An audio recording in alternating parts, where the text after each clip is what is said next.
how to go from zero to hero, how to level up, how to break the cycle of poverty and mental poverty and these frameworks of limitation of how the world works. And you don't need to become a multimillionaire in order to understand these things, in order to learn these truths, right? As long as you are honest with yourself, as long as your life is well balanced. I have met people that are more joyful and enjoying life with very little. You know, they go out and they fish for their food every day. I remember in Bali, the guy didn't know anything about money, but the guy would go fish his own stuff on his little boat, come back, smile, have a good time. Time passed slow, would hang out in the hammock. Some people be like, oh, this guy's a bum. He's enjoying himself. So if he's enjoying himself and the guy at the mansion, the skyscraper, is out here scrolling on Twitter, feeling anxious and bitter and upset, who's living a better life? Because at some point, you have a roof over your head, you have food in your mouth, you have shelter, you have people that love you. Everything else is a commodity and an extra. So I'll let you know when I have children, brother. Hopefully we're at a place where they can hang out together, yours and mine. Man. Yeah. It'll be great. So I wondered, what I notice in a lot of entrepreneurs and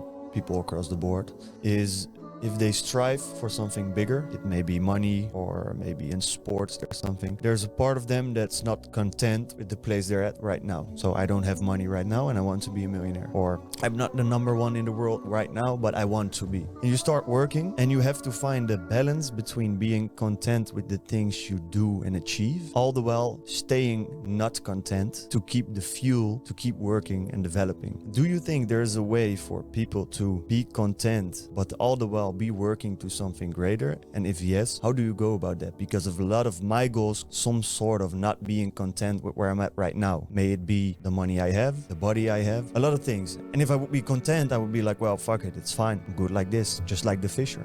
I'm happy. Why should I do it? Contentment and satisfaction are two different things. You can be satisfied with your achievements, but content at the same time. You could be unsatisfied with your achievements, still content, right? Contentment. Or you could be unsatisfied with your achievements and look at the future, what you haven't accomplished, and be uncontent with your current situations or your achievements. Instead of looking at the future, right? What you haven't been able to achieve, looking into a future that you haven't created, look into the past and realize how much progress you've made, how much better you are today than you were before, and let that progress fuel you to continue working towards becoming the next version of yourself. Brother, it's the fucking journey of life. It's the journey. The process is the prize. The prize isn't the destination, it's the process, it's who you become. You want to achieve that? Perfect, you achieve it. Pull the silver thread. Have you heard the story of the silver thread? There's this tale about the silver thread. This small boy, he's about to go to school and he's not content. He doesn't want to go to school. As he goes to school, he encounters an old lady, right? And the old lady says, well, if you pull from this ball of yarn that's silver, you can pull it and time will pass. So he's like, well, I'm going to pull it because, you know, I don't want to go to summer. I don't want to be in school. I just want to go to summer. So the little boy says, okay, I'm going to take this. And the old lady says, hey, but there's a catch, right? Once you pull the thread, you can never go back. You can never go back. You can only go forward, but you can pull the thread as many times or as little times as you want. So the little boy pulls the thread, boom, summertime. He says, oh, well, this is a great thing. You know, I was able to skip the entire year of school. He's like, well, what if I skip all of the years of school? So he tugs again, boom, university. Oh, well, university's tough, you know, and maybe university isn't for me. What if I can just get straight to work? Boom, tugs the little ball of yarn, slowly turning from silver to copper, decaying in color because it represents time. He says, you know what? I'm in the workforce, but I'm unhappy because I'm alone. Let me pull this thread eventually to be in a relationship. Pulls the thread, boom, married. Oh, what happened? I'm married? I missed my wedding day? Oh, well, it's okay. It's not a big deal. Let me just never pull this thread again. So a little time goes by. Eventually, his wife gets pregnant. The wife gets pregnant, has the baby, but then the baby begins to yell and scream. Oh man, I have to deal with this baby. Let me pull the thread till the baby's grown up a little bit. Pulls the thread, the child grew up. Eventually, he realizes at an old age that what happened? That he wanted to fast forward all of his life, that he wasn't able to experience it. Now the story continues, but the premise is very simple. To live in the future is your inability to live in the present. And people that live in the future are often unhappy. Why? Because they want to be something that they're not.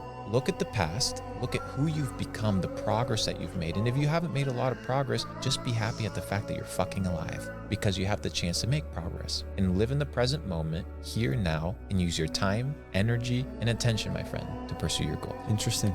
Great answer, man. Great advice. I like the story. Yeah, I'm wondering as well, listening to you recite some of these stories and have some, I think, very great quotes. How do you go about having these stories or quotes stored somewhere in your mind? Do you go about writing them down and remembering them? Or how do you have all this knowledge just to scoop up and tell when you're in a podcast? I think you're a great storyteller. Did you train that? Or have you always been a great storyteller? The more you know, the more you know. True. So just spend time focusing on knowing more things. An idle mind is the devil's workshop. That means that an empty mind is open for mischief and doing bad things. When you occupy your time in developing your mind, your spirit, your soul, then that is what reflects. There's a verse in the Bible that says, out of the abundance of the heart, the mouth speaks, right? So when you see people talking, and it's a reflection of what's inside, right? So the question is, how do you change your heart? How do you change your mind? Well, it's the sources of information that you listen to, the truth that you believe, what you spend your time, energy, and attention focused on learning and leveling up and discovering. So focus on developing self, and self will develop. If you want to be the best podcast host, do many podcasts. It's the only way. If I want to be a great podcast guest, well, I have to be in many podcasts. I remember doing Instagram lives, back in the day with people that would listen to me. There was 14 people. Now I'll turn on my Instagram. I do an Instagram live. I'll have 3,000, 2,500, 5,000 at times. But like I mentioned before, the destination everybody looks at. Nobody looks at the process. But when you look at the process, that's the prize. And the truth is, the price of progress is pain. The price of progress is pain. Most people do not want to experience pain. They like comfort. So if you want progress, you must be willing to, in the process, experience pain so that you may achieve your goal. What is pain for you then? Because it is like mental pain, right? Most of the time. Of course, you can have like physical pain, but if we talk about mental pain, can you give some examples for you? What are some mental pains that you have now during the days that you are here or when you're working? I mean, they're human things, You can live in the future.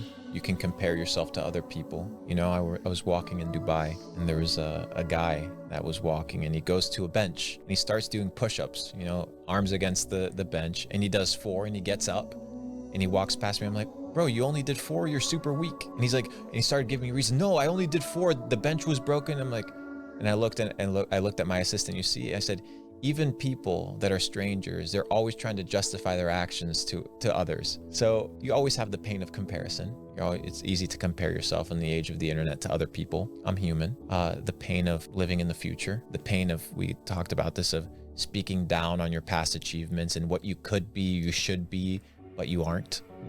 There are many pains that I experience, but I think you can liberate yourself from a lot of these things by living in the present moment, by being here right now. Because when you were a kid, you didn't experience, there's people that have bad childhoods. I'm talking in general. Let's say you live a decent childhood. Most children, they live in the present moment, right? Whatever they're doing at that time, that's what they're doing. This idea of living in your head, right?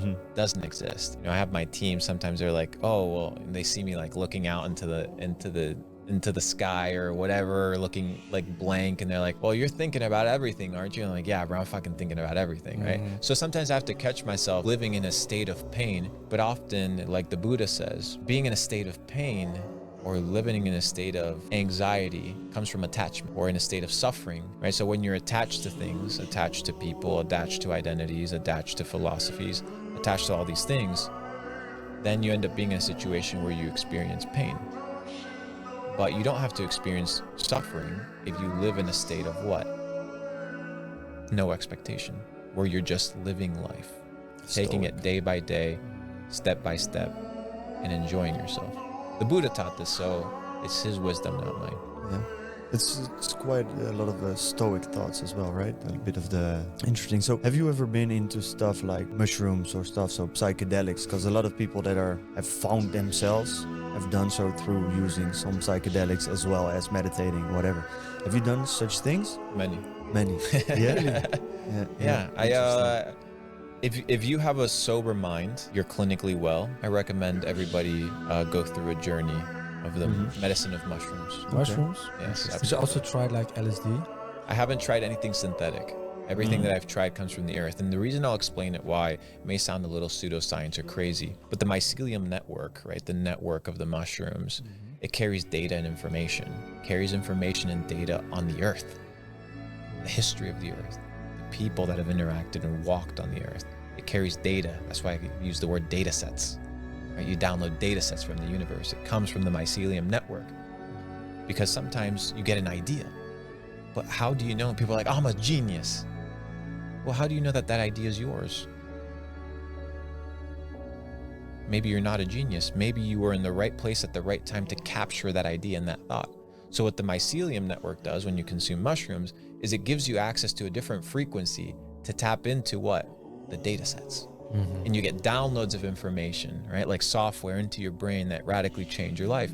They give you a perspective of reality that you have not experienced. They reroute your neural networks. They teach you how to think differently. This has been proven in science. This has been proven a lot recently, right? Huberman, Dr. Huberman, he did a podcast on psilocybin, and the issue is, you know, there's a lot of religion attached to not using these things, and I talk to Muslim friends or I talk to Christian friends, and I'm like, hey, but you should try it too. I'm like, well, I can't get high. I'm like, okay, perfect. I completely understand. Maybe you can microdose, right? Microdose, because you don't have to be out here blasted, seeing aliens and living in the metaverse to still experience the benefits of medicine, right? Yeah.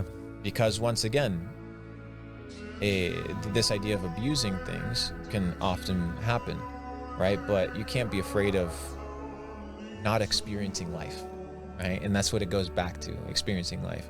That doesn't mean go out here and do crack cocaine and do all this crazy shit, right? What it means is you still have to be intelligent and you still have to be sober-minded, and you can microdose. Why? Because psilocybin is known to increase neuroplasticity, right? Which is the creation of new neurons in your brain, which we've heard this thing back in the day. If you got hit in the head, your neurons would die and they would never regrow, right? You would never get more neurons. You would always get stupid.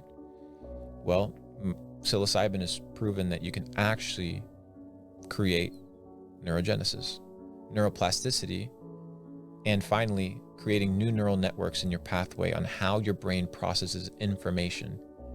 When you're on mushrooms, you process information completely different than when you're in this state of mind. So I recommend them. I've done that. I haven't done them in a couple years, but I've had a good time with them. Yeah. They've been cool. Cool. Did you have like a certain kind of purpose with it? A goal? When you were like the first using time, it? no. The first time, no. Just The first time, experience it. well, the first time it was my brother, Mr. Belmar, Nate.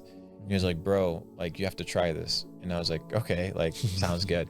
And my epiphany, I'll share it. This is the first time I shared my epiphany. I started crying on my first mushroom trip. And I cried because I felt sorry for people. I felt sorry that people were living sad lives. And that was the entire mushroom trip. That was 8 hours. But I was in that mental loop of sorry for people. I'm like, dude, like most people are sad. Most people are unhappy. Like this sucks. And I could feel for people, right? Because when you're on your phone, you're so self-absorbed. You're so focused on you. I did this mushroom trip. I was like, dude, I feel sorry for people. I feel empathetic. And ever since then, I actually have it recorded on my phone. You know, I record that entire trip. I record every single one of my psychedelic trips. Like just audio or Audio. also Audio. Okay, audio. I'm not going to record the visual. I'm probably doing some crazy shit.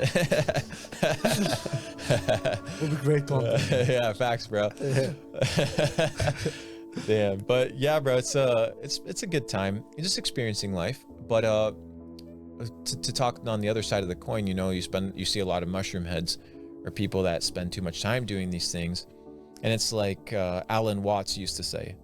Alan Watts said, to look through the microscope is important, but sometimes you have to stop looking through the microscope and realize and spend time thinking about what you saw, right? And people live in a psychedelic state. They have no time to sober up and really spend time meditating upon that which they've seen. It's great, man. Interesting. I've never done like mushrooms or anything. I've Well, had you're in some- Amsterdam, brother, so Yeah, man. It might be a good city for there's- that. Yeah, I mean, yeah, there's enough opportunities to do so. Yeah. Yeah. I've had some bad experiences with smoking weed, or actually one, and after that I just quit everything.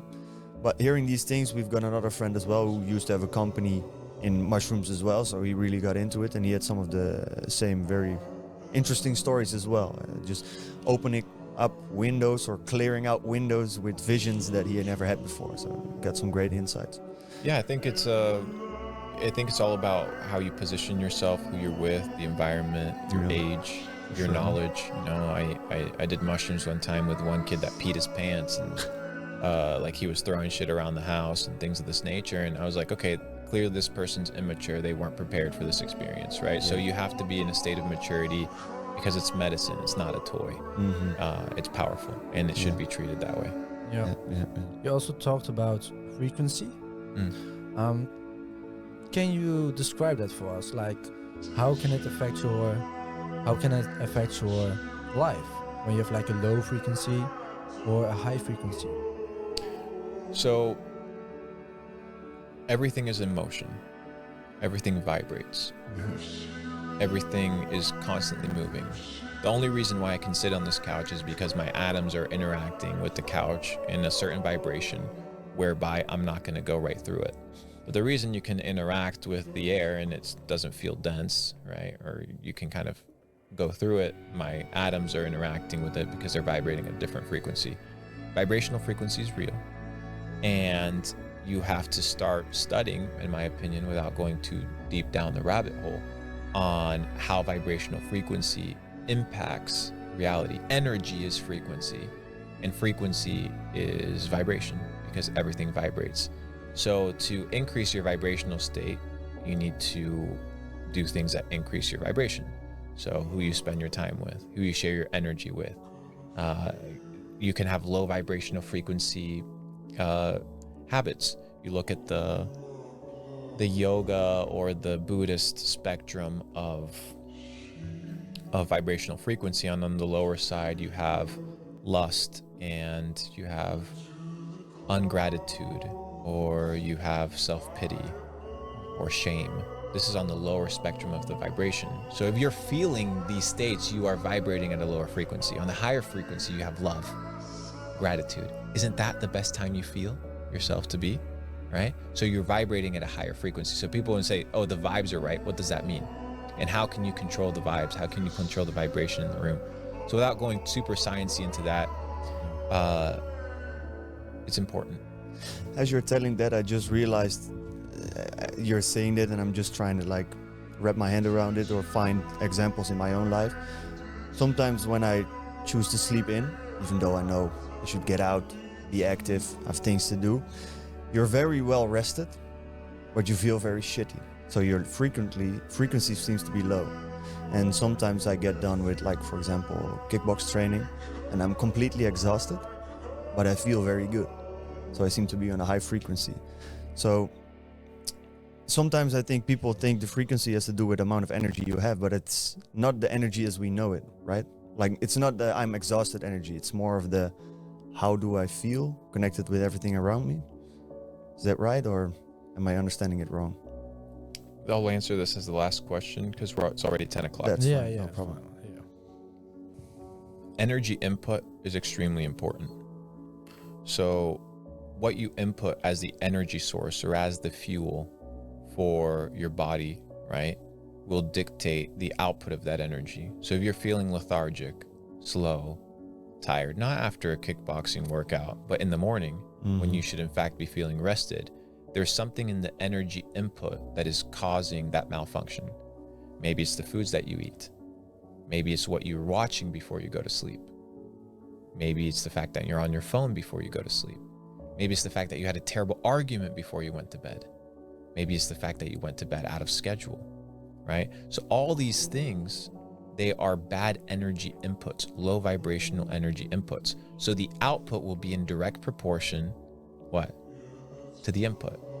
Newton, right? Sir Isaac Newton said it best. He said, for every action, there's an equal and opposite reaction. So you get to control the input. You have to pay the consequences of the output. And that's the beauty of life.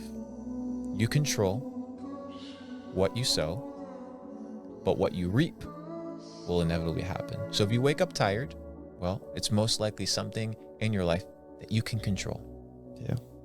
If you have a bad relationship, there's most likely something there that you can control. If you don't have money, well, my friend, there's most likely something there that you can control. What you sow, you will reap. For every action, there's an equal and opposite reaction, gentlemen. Amazing.